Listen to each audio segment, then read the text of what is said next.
My name is Rhapsody, his name is sneakyteak, and welcome back to the ladder streak for this week. How's it going, Teak? It's going awesome. Super excited to play with Silent. My child Silent. So we talked about it a little bit off camera of the kind of Silent decks that we've already run so far and the ones that we may not necessarily have run so far. Of course, we're not going to be forcing a strategy that doesn't show itself up in the game, but, you know, sometimes you have the ability to direct things a little bit, and especially at Ascension 2, it feels a little bit more comfortable to do. Yeah. I was bringing up the idea of a discard deck, in particular a discard deck that's just like acrobatics and tactician in order to kind of fund itself, and you were talking about that being one of your favorite kinds of Silent decks, having a lot of glue. and you know, we've actually been, I think that in our mind over time, our perception of what we have and haven't done and what a thing looks like starts to get distorted, but we've gotten pretty close to that in the past.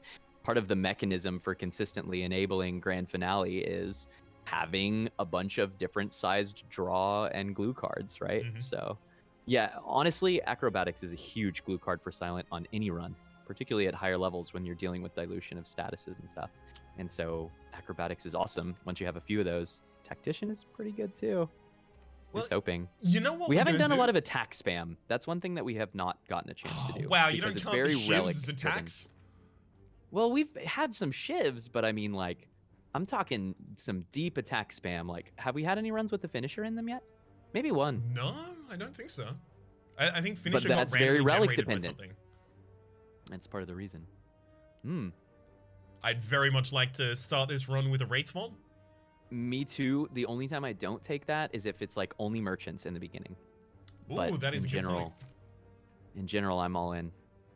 Yeah, see, we have like other paths that are good that don't require us to take an immediate merchant. Yeah, max 2 elites, no path, no matter what path we take. Over here on the right, we get a bunch of early choices as well as an upgrade before the empowered elite and a rest afterwards if we need it. Yeah, and we've got a rare going in. That's a sick route, actually. That's a really solid route. Ooh. I want the after image. Oh my gosh. Really? Okay. That's You so want funny. Malaise? No, I was going to say die, but then Malaise if it's Guardian or Hexa. So we do have Guardian. We can take Malaise. So we pick all three. Oh, perfect. Let me just, it's APM choice, right? So I just have to click across and really quickly. So what's weird, I like that one. I think I like Malaise a lot. It's like one of the densest block cards in the game, and it specifically deactivates a handful of really scary fights. I think one of the big reasons that I tend to undervalue Malaise these days is, again, I don't typically take all of my runs to the heart. Right. And Malaise is definitely really, really good in that fight in particular. Okay, but here's maybe a counterpoint, right? And this is something I've been talking a lot about on stream. I had a night just the other night to where I got walloped. Ooh. Probably Dagger Spray. We do need some like front-loaded damage, and this solves a problem immediately.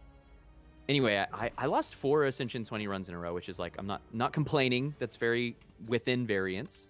And they all lost in Act 2. And one of the most under-discussed parts of very, very high-level, high Ascension play is taking the opportunities that are available for you in Act 1 to pick up cards that will be particularly useful in Act 2. And they're at their best when they're also useful in Act 1. And so Malaise is a perfect example of that. Yeah, I love the Piercing Wail. Totally. Because Malaise wins this boss fight, and in Act 2, it's like a major help against birds, a major help against Angry Avocado, a major help against Chosen, and it wins the Book of Stabbing fight. And it's a major help against Collector and Champ just for the week. So that's like a big deal. It's Artifact Shredding against Bronze Automaton. We've picked up a card that's useful now and incredible in Act 2.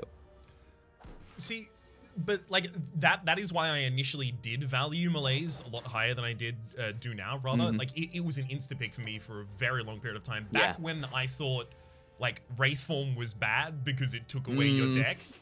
Like back in that time, I was still like, you know what? Malaise is everything that I want in this deck. The reason I transitioned out of it is because I found other things more consistently applied the same benefit. But when you take back into account another enemy that is doing a large amount of multi-hits and that you want to weaken for a long period of time, it starts to kick back into, well, those tools don't deal with that as well as Malaise would. So Malaise suddenly becomes a little bit better. Yeah, that's... it's a give and take. It's definitely a give and take, and I think we underappreciate how much our current style plays into what a good pick is. Mm-hmm.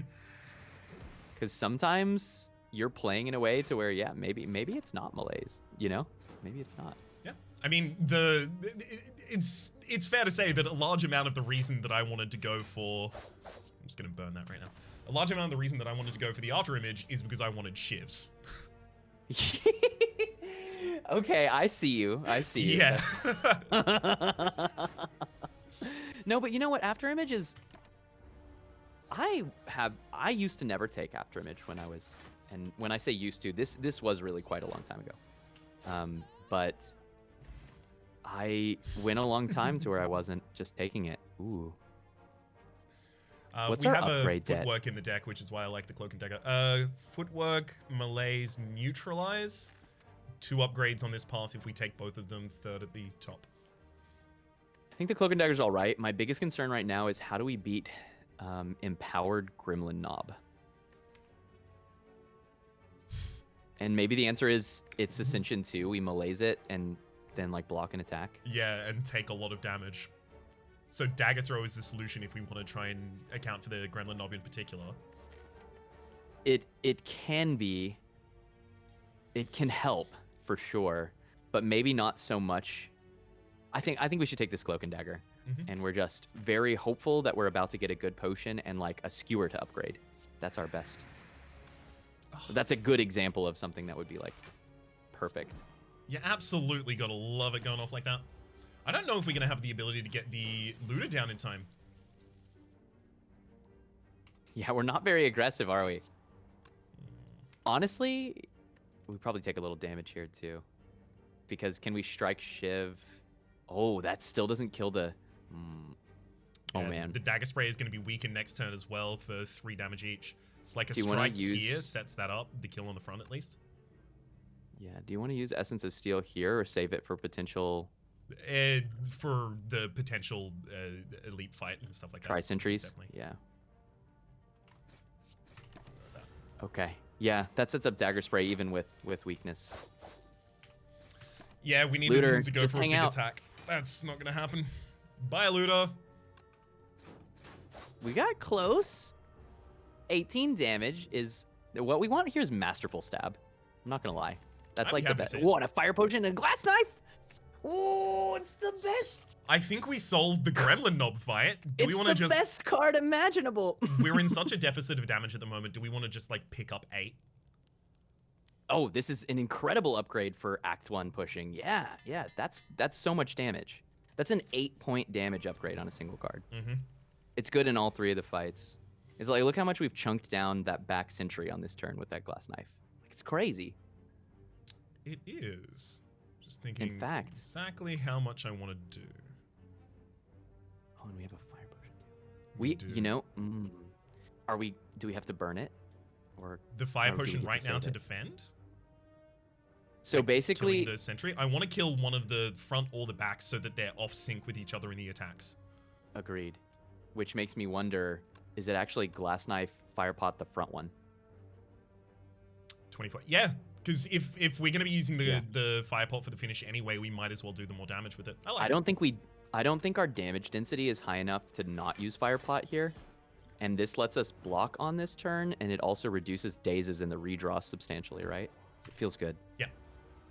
On board. Nice. Oh, that is huge. Good piercing whale pickup. And we have dagger spray too, so we're doing some good stuff. Oh. Do you piercing whale and malaise the front one? So, I honestly Always more than that. I want to go footwork, defend, piercing whale, and then just burn the malaise. And the idea is that basically each turn we only need 1 defense. If we need it, we can also pop an Essence of Steel for 1 defend per turn to save us. No, I like that order. I would leave the malaise in the deck just for the redraw on days. Like it's actually a really solid block with all the artifact gone. But I think getting the footwork live is super big deal, right? Oh, and we're only taking 2 days per right now too, which is like, it's a nice world down here.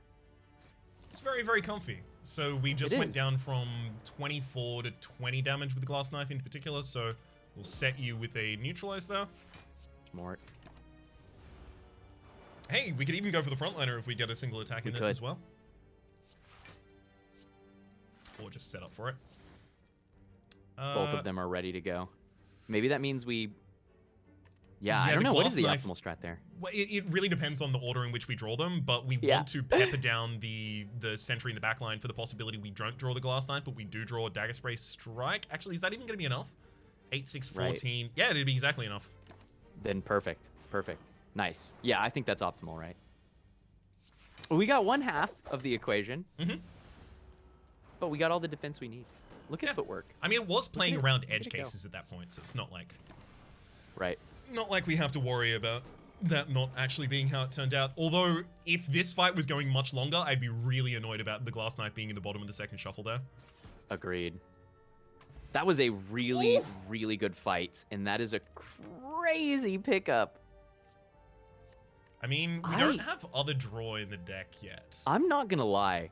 I think I'd take a second dagger spray here and upgrade them both. With Paper Crane, a Malaise, and a Footwork and a Piercing Whale, this is one of the best blocking decks I've ever seen in Act 1. And I just want to make sure we can front load. Like, that fight was a good learning lesson of, if we didn't have Fire Potion, it looked a lot worse. So we specifically upgrading both of the dagger sprays in the next 2 fires for the sake of the AoE requirements of the next floor? Of damage on this floor. It's also pretty good damage. Like, it's just fine damage for the Guardian, and with the Malaise, if we get the Malaise upgraded as the last upgrade on the way out, like, we've won the Guardian fight mostly. Okay. As long as we can nuke the first phase, then we're golden. Neat. Ooh. Does that change your picks? So, do you think that when you pick up Sundial, it should make a big difference in how you draft from there? Especially for the Silent, who has such large amounts of access to draw. Yeah. Yes, I think it has to. See, I don't think I do a good enough job of changing my playstyle with Sundial. Because I pick up Sundial and I'm like, cool, I still have a 45 card deck, but that might be such a good card that we really should switch it up. I do become a lot more conservative with picks when I have a Sundial. Yeah. Unless the card says draw, is the right. The outside of that, we could take a prepared. That would set us up for the possibility of later taking reflexes and tacticians, but other than that, I want to skip. Feels like a single unupgraded prepared right now, right? Feels too. I think this is skip too. I agree. I think this is skip. What I really want. I could. Sorry. I was just gonna say that I am starting to change my tune around what kind of things I'll take prospectively. And having a couple unupgraded prepareds in the deck can really make a big difference for a pickup like Eviscerate.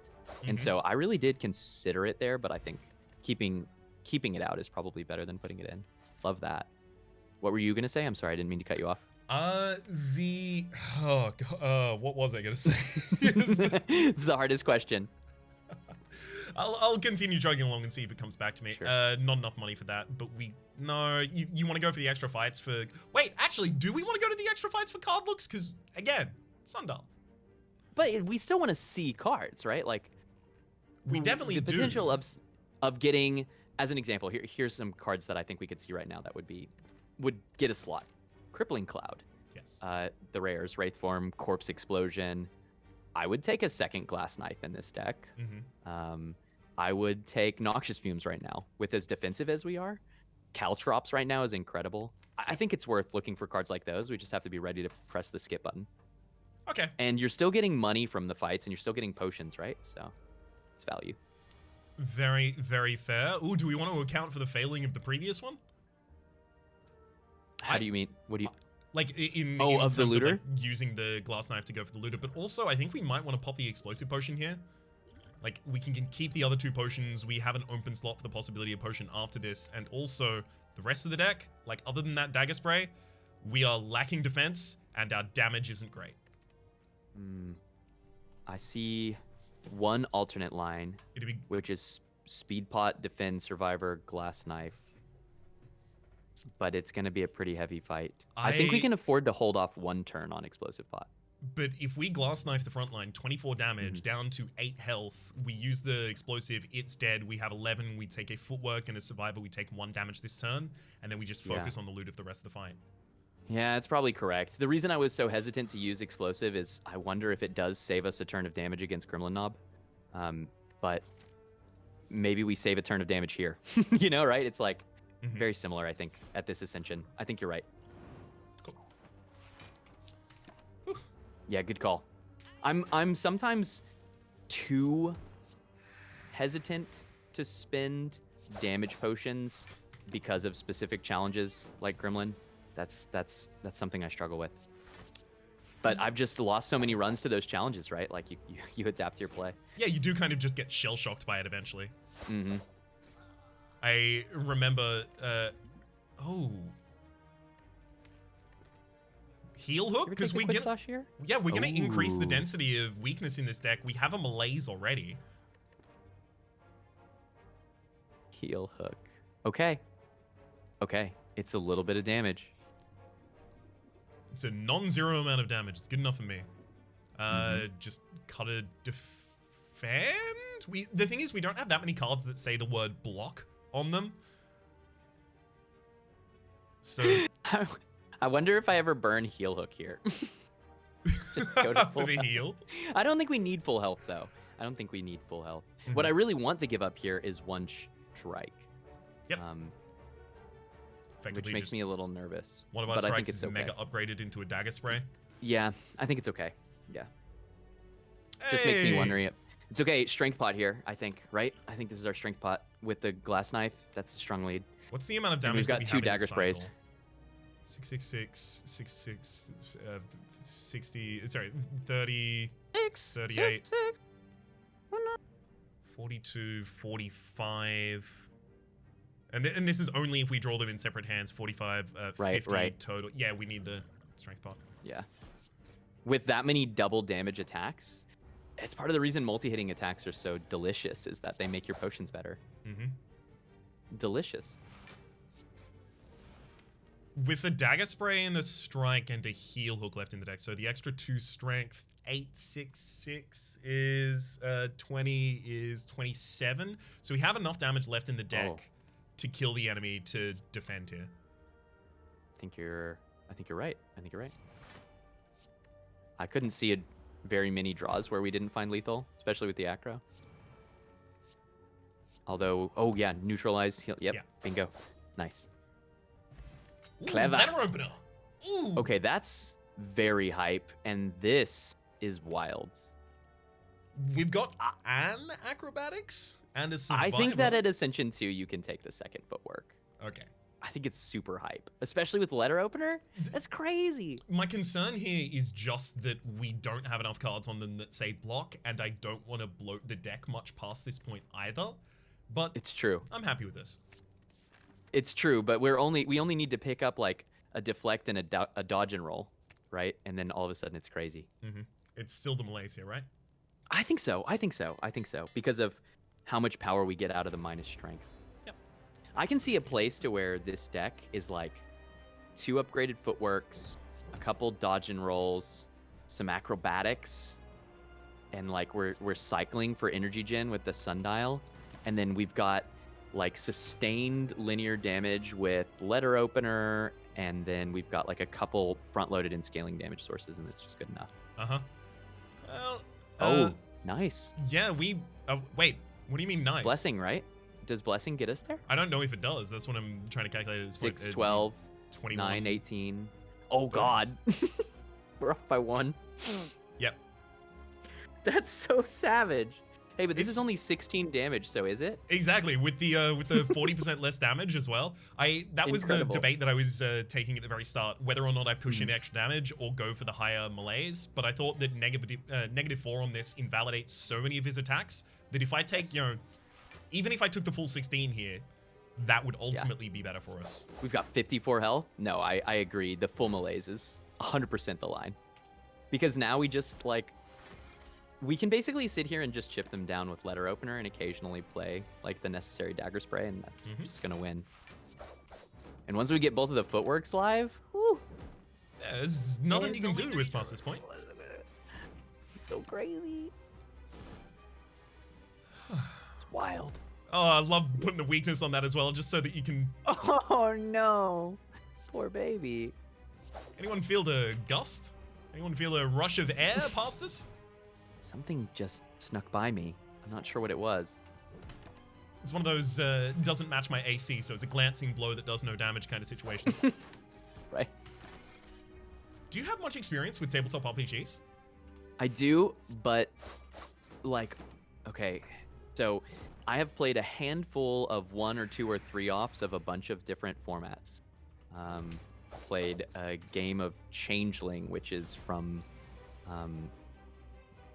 trying to remember the world that's from. It's like vampires and werewolves and all of these different kind of very narrative driven. So Vampire the Masquerade was the video game, right? I thought that like that kind of setting had its own TTRPG setting as well. They may be related. They may be related. I've done one of Ironsworn, which is very narrative driven, and that's probably my favorite tabletop format. But 90% of my tabletop experience across, you know, years and many dozens of sessions was all Pathfinder. Mm-hmm. So I do have a decent amount of tabletop experience, but it's limited to a very narrow sliver of like what can exist. Yeah, enough to have gotten your reference. Huh. I honestly, like, I've only just played my first Pathfinder game 3 weeks ago. Like, I spent most of my time in D&D 3.5 and then all the way up until 5 at the moment. As well as like a bunch of World of Darkness runs in there and stuff like that. It's Call of Cthulhu as well. But cool. Pathfinder for me was like the idea of it being more kind of like min-maxy, more like a bunch of different dice you're rolling at the same time, that really put me off. Because initially I thought I would be a min-maxy kind of player, and I built my D&D classes like that. I was like a crit rogue, obviously. But then I really quickly learned that I didn't enjoy that, and I only enjoyed it if I was there to be like, I'm Jordan, the strongest dwarf in all of Jotun. That kind of like adding the character in it is the only way I enjoyed it, which is the only reason that I didn't start out on Pathfinder. 100%. Pathfinder is very crunchy, and to be honest, it's probably the wrong one for me, but that was tabletop by accident, not by design, right? I was there to play with my friends, and that's the format we played. But yeah, I find the really narrative-driven stuff way better. You should check out Ironsworn. It's crazy cool. Mm-hmm. I will have to. We do you just want more glass knife? See, I honestly like it. We don't need 1,000 cuts here because we have letter opener and 2 dagger sprays. Mm-hmm. I don't think that bullet time does anything really significant here unless we then also got... And I like bullet time, but right now I don't think that it's the ticket unless we happen to take a Snecko Eye. And so this glass knife is cool. This doesn't do anything. This only does things that we're already better at. Yeah, exactly. And this is something we were already talking about. So, like, while I would have preferred to actually see other choices here, I'm happy at the least to see the glass knife. Yeah, we're going to have a deck that has some really good front load options and some really, really good scaling block. Do you want to drop the speed potion for a fairy? I think that in our deck, speed potion may actually be more block than Essence of Steel. Just because what we care about is bursting on like those early turns before we find footwork or melees. Okay. Like that fight to where I suggested speed potion with the green slime and the looter, right? That would have been like 10 block on that turn. Right. That's a good point worth making, because I wasn't thinking about the precedence of the speed potion. I wasn't thinking about like when we were going to want to play it in the fight. Right. I was devaluing it in comparison to the Essence of Steel because we have so few block cards as comparison to the rest of the cards in our deck. Like the balance of them means that we're not often playing more than 1 block card in a turn, so the speed potion wouldn't necessarily get that much value. But if it gets the value early when we need it, that's good enough. Right. I'm thinking of it like as a panic button in a way. And the Fairy in a Bottle is our answer. Oh my god, it's here. It is, but is it? It is, but is it? Because... Okay, we do have a Sundial, which does make this Snecko Eye a lot better. Mm-hmm. Whilst true, I love Hovering Kite. I do. I really think it's excellent. I worry that like if we had a single 2-cost card at this point, I would be so much more comfortable. But 100% agree. So much of this deck makes me feel like we could pivot to this and be very successful, but this is easier for us to pivot to. Let's take Hovering Kite, because I think Hovering Kite will allow us to not go through any major identity reformation. Yes. They'll both be successful. I just, in terms of, if I were trying to make an objective analysis of what I thought was the strongest pick right here, I really do think it's Snecko. Because Snecko gives us a 3-turn draw through our deck, and all we have to do is pick up a couple cards and change a couple bits, and all of a sudden it's insane. Yep. But Hovering Kite is really cool, and it fits what we're already trying to do. Yeah. And also, like, as we were talking about earlier, like wanting to have a little bit of a discard as the glue in the deck, this pushes even further in that direction, and we already pays have for your glue. Bunch of reasons to want acrobatics. This is the Rhapsody Elmer's Fund. It's for me, it's a Clag. Is Elmer's your kind of like in primary school? Elmer's is the like main name brand pace. Yeah. Clag. Yeah, Clag. K-L-A-G-G. It was very kind of like. That sounds like a Pokemon, dude. Like a 6th generation Pokemon. I was thinking it sounded like an IKEA products glue. Oh yeah, that's true. Very true. This Clag. is Clag Easy for holding to your assemble. Verhalten together.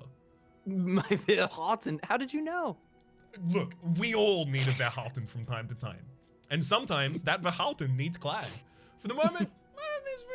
No, that's the end thing. For the moment is the end. We'll catch you. Yeah, where are we? For Act 2 in the next video in the description down below. Hope to see you there. Who am I?